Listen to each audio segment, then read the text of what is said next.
Bonjour frères et sœurs et bon dimanche à vous. J'espère que vous avez passé un agréable week-end. Le thème que nous allons développer ce matin est intitulé Le Dieu de miracles. Le Dieu de miracles. Dieu est le créateur de ce monde et de tout ce qu'il contient. C'est le Seigneur du ciel et de la terre. Le miracle est un fait extraordinaire où l'on croit reconnaître une intervention divine.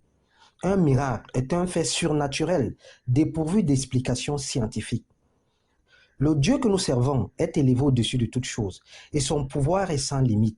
Il fait des merveilles sans nombre et rien ne lui est impossible. Notre Dieu est vivant. Sa toute-puissance et sa science infinie sont des signes très certains de sa révélation, adaptés à l'intelligence de tous. Les miracles sont des faits divins, des preuves, des signes. Le miracle est un événement qui dépasse notre compréhension et nous fait voir Dieu à l'œuvre. Voilà pourquoi la Vierge Marie est tombée enceinte pour mettre au monde un fils portant le nom d'Emmanuel, qui signifie Dieu avec nous. Le miracle, lorsqu'il vient de Dieu, nous sert toujours de témoignage. Ce dernier apporte le réconfort à l'homme et permet d'augmenter la célébration de la gloire de Dieu. Et à un moment donné de notre vie, nous pouvons avoir besoin du miracle, surtout lorsqu'il s'agit d'une maladie incurable, d'une infirmité, de la stérilité, d'une montagne de problèmes, ou alors lorsqu'il s'agit des forces occultes et invisibles qui nous assènent de coups et nous plongent dans les ténèbres, dans le doute et la crainte. Lorsque notre vie patine et que nous faisons du surplace, nous avons besoin à coup sûr de puiser de l'espérance. Et notre Dieu est un faiseur de miracles. Avec Dieu, le miracle est possible pour quiconque croit. Et ce miracle peut être manifeste tout de suite ou s'accomplir dans le temps. Avec Dieu, un échec peut se transformer en victoire éclatante. S'il a sauvé Daniel de la fosse au lion, s'il a sauvé Jonas du poisson géant, s'il a ressuscité Lazare de la mort, il peut aussi le faire dans notre vie.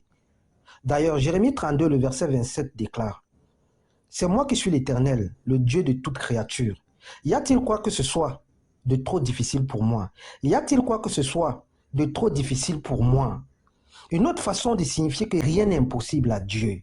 Nous pouvons accéder au miracle à travers des paroles de foi, car tout est possible à celui qui possède une foi comme un grain de sénévé, à celui qui fait de l'Éternel son refuge, à celui qui espère en ce dernier.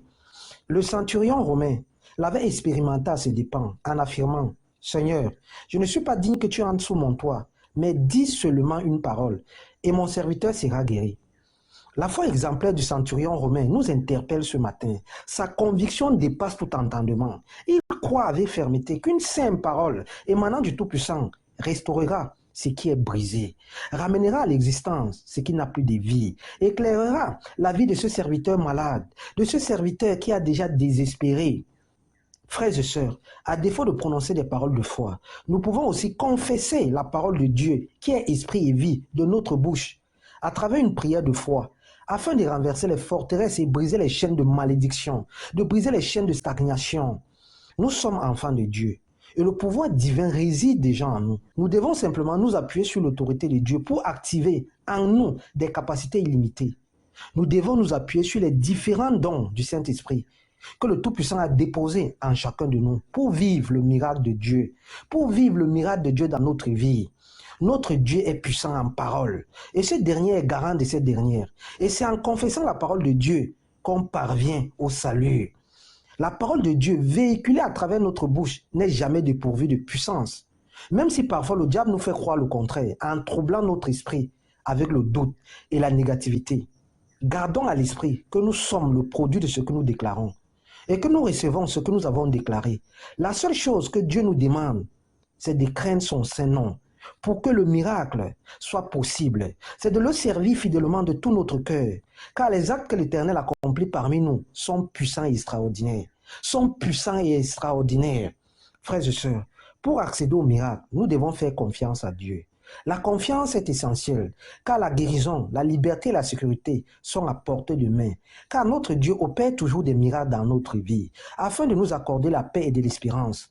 Nous avons un Dieu de miracles, et nul n'est comparable à ce dernier. Même dans les ténèbres, le Tout-Puissant a toujours le dernier mot. Nous devons donc garder une confiance ferme en Dieu, peu importe les circonstances, peu importe les épreuves qui se dressent devant nous. Ne laissons rien ni personne nous déstabiliser dans notre marche avec le Seigneur.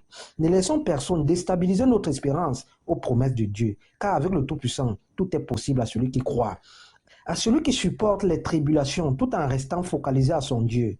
Ne limitons jamais Dieu et n'oublions surtout pas que nous sommes enfants de Dieu et qu'au travers de notre foi, nous pouvons déplacer des montagnes, car la foi, c'est la ferme assurance des choses qu'on espère, une démonstration de celles qu'on ne voit pas. Nous, enfants de Dieu, notre foi doit regarder à Dieu, car ce dernier a déposé en nous des dons pour discerner et voir ce qui lui est agréable.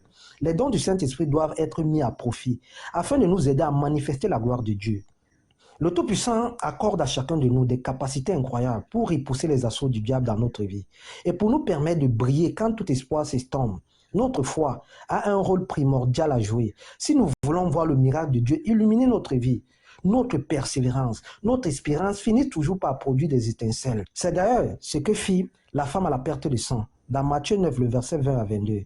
Car elle se disait en elle-même, « Si je puis seulement toucher son vêtement, je serai guéri. » Frères et sœurs, nul n'est semblable à Dieu. S'il transforme l'eau en vin, guérit les aveugles par sa seule main, par sa parole, nous devons juste croire en sa toute-puissance. Pour que le miracle se produise dans notre vie, pour que l'inimaginable arrive, nous devons mettre en exergue notre foi, une foi qui soulève des montagnes pour voir le miracle de Dieu se produire. Avec Dieu, il n'est jamais trop tard. Ésaïe 26, le verset 4 déclare, « Confiez-vous à l'Éternel, à perpétuité, car l'Éternel est le rocher des siècles. Oui, le Seigneur est le rocher de chaque enfant de Dieu, et son regard est en permanence posé sur chacun de ses enfants. Et ce dernier peut utiliser chacun de nous pour accomplir de grandes choses. Nous avons juste besoin de croire en ses promesses tout en restant dans ses parvis pour voir le miracle se manifester dans notre vie. Bon dimanche et bon début de semaine, frères et sœurs. C'est ce thème que nous avions à développer ce matin. Merci.